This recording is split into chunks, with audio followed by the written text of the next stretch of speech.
Chapter 1 The Caveman. God damn, I'm getting goosebumps just reading this first sentence. There's a sliver of twilight that is neither night nor day, a time before shadows stir, and the mist hugging the Aurora Basin and tall trees recede before the sun. Breaths freeze, bullfrogs go silent. Even the coyotes stop snarling to look up, as if wondering if the night's sins could be forgiven or forgotten. For beneath the towering pines and craggy marble cliffs, cannibals with glowing red eyes claim the land as theirs. They lie down in shallow waters, waiting like venomous snakes for their prey, humans. So said the caveman, a cannibal demon, who was 57 years old. He admitted to killing and eating many humans after he was captured on October 5th, 1900. Eyes like deep pools of blood, he is no preternatural being, but made of flesh of bone and will fall like any human with a tomahawk to the chest. Which actually really did happen.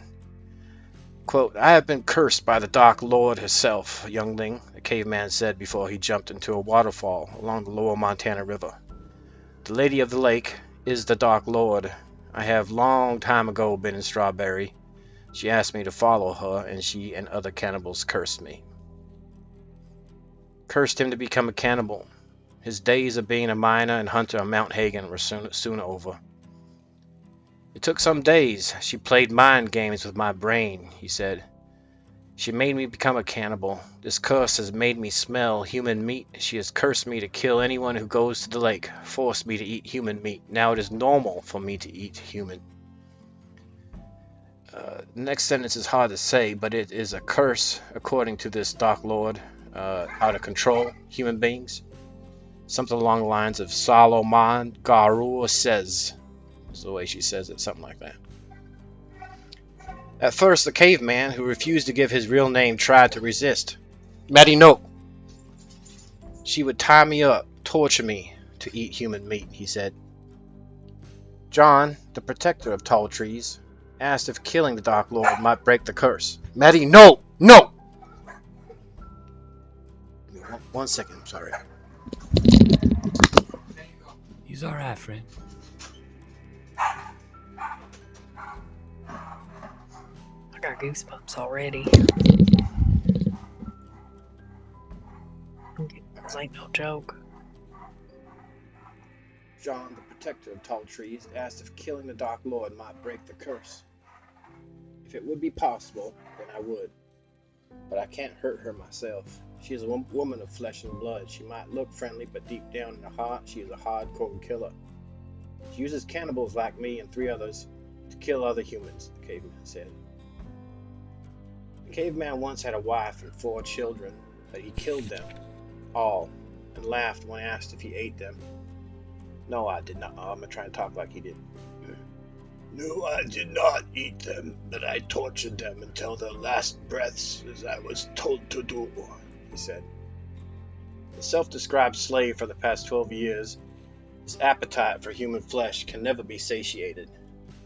She is trying to brainwash others, and I know she is recruiting more cannibals and killing innocent and not innocent people, he said. That was an introduction to the caveman, one of the people we captured. He ended up surviving, but he did threaten us, and John, the protector of tall trees, he's a native man, put a tomahawk in his chest, which put him down. I revived him. He wanted to throw him off a waterfall, but I revived him, and we were able to have a conversation. He mentioned the Dark Lord, and this chapter 2 is exactly that. It's called the Dark Lord. On a sunny afternoon, October 3rd, 1900, a disheveled woman riding a pale horse descended from the Aurora Basin's eastern slopes. Gnarled, silver hair dressed in gray with a fur coat and bandages around her eyes. She stopped in the middle of the lake and began serenading the cannibals' camp, her home, with a fiddle. When finished, she laid herself gently into the waters, perhaps breathing through a hollow reed, and awoke hours later to carve the word caveman into a flayed human corpse.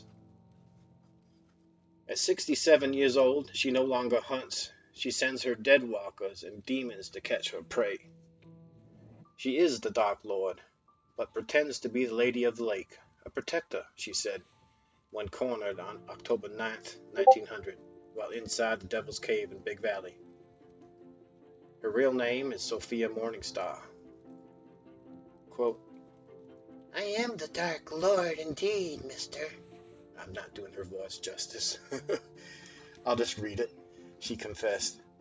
A cave painting behind her on the stone wall depicted a woman with 7 spikes for hair, a picture, she said, of herself or the dark spirit that resides within her.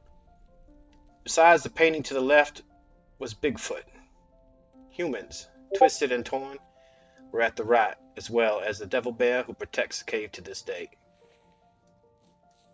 You see, she said, I was born in a very dark family. My father was a very abusive man. He would torture my mother, slap my mother, and do the same things to me. Then one day my mother was very upset. She wanted to leave me and my father. My father, he did not agree to that, so he killed her by chopping off her head. Later that night I got scared, very scared, and I was young, maybe 17, 18. So my father, he started torturing me, and then he started to carve, pieces of my skin and make me eat it. Of course, I started to throw up. I did not like it at all. But it was then when I was saved by the dark spirits. That's when I started to feel the dark spirit of the Dark Lord in me. This part gets a little gruesome. So I bit off his nose. She said that to me so nonchalantly, like it was just a normal day at work.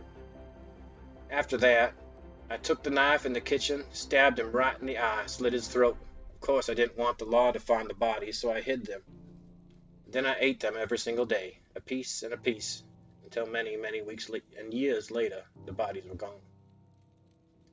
Morningstar admitted to cursing the caveman many years ago. It was his destiny. Once you eat human meat, there is no going back. If you resist, you will starve to death because you always feel hungry, she said. Morningstar has never married, has no family. That is not my way, she said, pulling out a human ear to eat as a snack. That was very, I almost turned around and walked at that point. And see why. I can imagine so. Remember, this is all in the Devil's Cave. I'm sure you two know where that is, right by Hanging Dog Ranch. Mm-hmm. It's a very eerie cave. Yeah. I've heard it by other names, but I do know the place you speak of. Yeah, I'm sure there's a better name for it for some reason. Since this interview, I've always called it Devil's Cave. I imagine so. Suddenly, she was quite tired, or perhaps bored, or perhaps the cannibal she had waiting outside the cave gave her a warning. Good night, she said in a deceptively grandmother-like tone. Chapter 3, The Hunger. This chapter is going back a little bit in time, talking more about cannibals as a incessant problem here in the crossing. Cannibals are no strangers to Saints Crossing. They've repeatedly invaded and scattered to the four winds, but not before hurting dozens of people. The last tribe of cannibals, led by the Meat Man in southern Tall Trees, who was the tribe's chef, not the chief, he said, began torturing and killing in July of 1900. As previously reported in news articles by the author of this book, a group of anthropologists and scientists entered Tall Trees on July 12th, but not everyone returned home alive. Moments before the Meat Man, a butcher, decapitated his own brother and began to gorge on his flesh, he was poised, even eloquent. But he fancied the physique of a Russian doctor surnamed Gergs and took him too. Roasted him slowly over a fire and said his tribe could now eat for days. This voice I can do, because I remember it extremely well. What else is there but the endless hunger? Do you have any idea what it is like to be truly hungry? Said the Meat Man. He had no plans to change, however. Mentioned extermination, and his voice cracked with sadness. To cannibals like the meat man, towns are a market. Morningstar and her tribe, however, prefer to stay out of the cities and hunt for lonely hunters, honeymooners, or passers-by wanting fish lures. You do not live with the deer or the goat. We don't live with our meat either, said the meat man. Surrounded by horror, severed heads, and human limbs in an encampment near Manzanita Post, the meat man, like Morningstar and the caveman, were not born cannibals. The meat man expressed distinct knowledge of the cheese-making process. Becoming a cannibal, the meat man said, is painful. Your stomach hurts, your eyes become gaunt. You experience a number of physical changes and mental ones, he said. Morningstar said becoming a cannibal isn't like a job interview, naturally. You don't just walk up in a town and ask, do you want to be a cannibal? People hear stories and already have dark mindsets, and they want to join the dark spirits and slowly start eating human meat, she said. Okay, chapter 4 is called Poison and Healing. It's a little bit of break from all the gore and blood. John, the protector of tall trees, pointed to a large bird perched on a post outside the fishing shack in Aurora Basin. An eagle. Perhaps this is a good sign, he said. But every night an owl replaces that eagle. Perhaps this is a bad sign, he said. Wearing leathers and a moose horn helmet, John is constantly watching the cannibal poison seep deeper into the forest floor. He helps people when he can, and chases the cannibals away if he finds them. The cannibals have callously polluted its fragrance and made a house of stench, John said after the caveman was caught. If we care for her, she will care for us. We have forgotten who we are. We have sought only our own security and exploited her. When he says her, he means the earth, for our own ends. We've distorted our knowledge and abused our power. Before the caveman jumped over the waterfall, John began praying to the Great Spirit, which is Morningstar's antithesis. Dark spirits pollute the forest. Help us find a way to drive them out, John said. He remembers when the cannibals first arrived many months ago. There was a Comanche family living in the wigwam, a sacred place for us, and they were slaughtered. This is where the poison began, he said. The poison crept inward as the cannibals grew in numbers. Sometimes their packs dwindled and all but disappeared, but they continued to return. Signs of their murderous rampages littered the forest like a disease, sickening the fish, enraging the animals, desecrating sacred sites. John prayed to the Great Spirit again. He's praying over the caveman as he's preparing to jump at the edge of a waterfall. Let him know peace for as long as the sun shall rise. Let him know peace for as long as the grass shall grow. Without another word, the caveman drew his hatchet and leapt into the waterfall. He was last seen gasping for air just before the bone-shattering plummet. The spirits will judge you now. If you survive and return to tall trees and begin to eat people, there will be no mercy for you. I will do what I must, John said.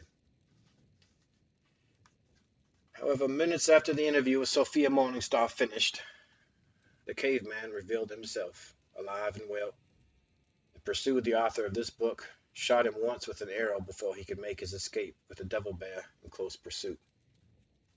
That would have been out of the devil's cave there. This is a little author's note I slipped in here. While undercover, the law checked the camps 3 times, once while Sophia Morningstar stood up in the water and then laid back down. They waited until dawn each time, then left after burning a few tents and tables. And I was there for weeks. Chapter 5, Chaos. After Sophia Morningstar finished eating her parents, it's a terrible way to start a sentence, isn't it? After Sophia Morningstar finished eating her parents, she left, and soon after came to Saints Crossing. Since then, she has gathered some, this is a quote, gathered some cannibals. I've made many cannibals. I see people. I see who they really are. I let the spirits guide me, and the spirits are in my blood. The last person she personally tried to catch was Jack Kettleman, with a woman, she said. I haven't hurt much people lately. Oh, except I remember Jack Kettleman, and what was his lady's name? I don't remember. They were on a honeymoon in tall trees. I think I scared them enough that they might have pooped their pants, she said, giggling. Morningstar frequently plays innocent, and many believe her, she said. I let others bring the people to me, so in the end, people think I'm a good person, but deep down, I am more evil than you think. I give cannibals roles so they have purpose in the crossing, she said. She cannot stop eating human flesh, but she also doesn't want a war. I am just doing what the dark spirits want me to do. I have seen so much dark in my life that it has become normal for me. There's always good and evil, and there always will be good and evil. If goodness rules the world, there'll be nothing left. The spirits tell me what I need and what I need to see. They want me to bring chaos to the crossing. So I'm claiming more and more land. That is the end of the book. However, I'd like to read the last page here. It's a quote I try to live by. Truth cannot always be told without risk and should never be hidden. And That's true. It. I like that quote a lot. The end. You seem like you've gone through some considerable risks, friend. My goodness. Well, like that quote at the end, I firmly believe that, I don't think truth can be. I don't think the sheriffs have a monopoly on truth. I think there's a hell of a lot of capable people here who can discover things on their own, who can do these types of investigations and, figure out a truth. Truth is relative, of course, but at the same time, I think I sold one of these books to was a Deputy Gunn. He didn't like it too much that I had done this, but he didn't arrest me. I kind of thought I was going to be arrested, but I wasn't. But if I was, so be it. I've been in Siska before. If they's that upset, friend, it sounds like maybe you might just be doing something right then. Well, not that it's right to make them angry, but if folks need to hear the real truth, then they need to hear it, friend. Well, that's a real person. Evening there, or morning, whatever it is.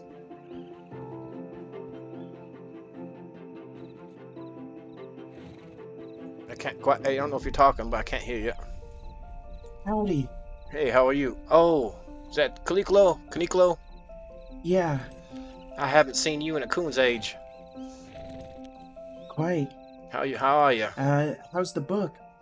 Oh, both of them are written and published. I have one copy of it's the 14th copy of the first book I wrote, and the second book I've had one published, and that's as far as I'm gonna go. It's gonna be one copy of the Who's Who in the Crossing. And whose possession is that in? It's in mine. And how much does it go for? Well, that's the thing.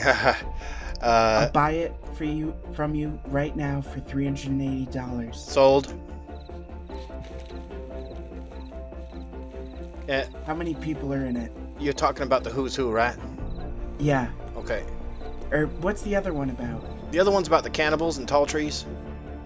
Oh yeah, I read about them in the paper. Tell you what, I make was it there for that. make it even 400, and I'll give you both. I'm paying all my money for this book. All right. You want both? I'll give you both. Sure, yeah. So that one's the tall trees one. It's got a couple of typos in it. If you want me to fix it, I can. Real quickly. If not, that's okay. Oh no. Yeah, the boys at the printing press, they got sloppy. I think someone slipped them some booze or something while they were working. Well, that just signifies the addition. There you go. There you go. It's different from every other. Oh, there you are.